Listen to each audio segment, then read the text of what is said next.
연이은 재난으로 일본의 자동차용 반도체 업계가 초비상입니다. 직접 영향을 받는 일본 완성차 업체들도 입이 바짝바짝 마르는 상황입니다.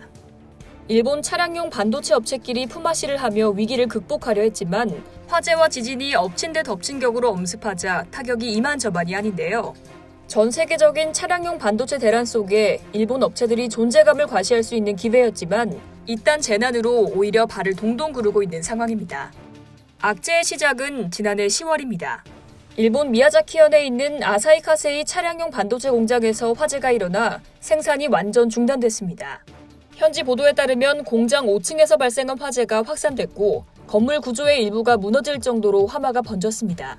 불을 끄기까지만 3일이 걸렸고 복구하는 데는 최소 반년이 걸릴 것으로 예상됐습니다. 조업에 막대한 차질을 빚게 된 아사히 카세이는 궁여지책으로 이라바키현에 있는 르네사스 일렉트로닉스 공장에 반도체 생산을 위탁했습니다. 르네사스는 세계 3위 차량용 반도체 업체인데요. 르네사스는 공장 내 일부 설비를 활용해 아사히 카세이 물량을 위탁받아 생산하기로 결정했습니다. 그런데 지난 2월 이곳에서 지진이 발생해 생산 라인이 멈춰섰습니다. 르네사스의 악몽은 여기서 그치지 않았는데요. 이달 19일 도쿄 북부 나카시에 있는 공장의 클린룸에서 화재가 발생해 300mm 웨이퍼 생산이 중단된 건 물론 제조 장비의 약 2%가 불에 탔습니다. 르네사스 CEO 시바타 히데토시는 화재에 영향을 받은 생산량의 약 3분의 2가 자동차 칩이라고 밝혔는데요.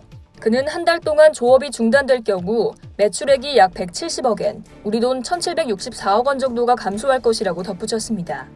일각에선 공장 완전 재개까지 3개월이 걸릴 것으로 추정합니다. 르네사스 공장의 셧다운은 특히 MCU 부족 현상을 더 심화시킬 것으로 전망되는데요. MCU는 자동차에서 여러 시스템을 제어하는 역할을 하는 반도체입니다. 이번 화재로 인한 세계 MCU 공급망 타격은 2분기부터 본격화될 것으로 업계는 보고 있습니다.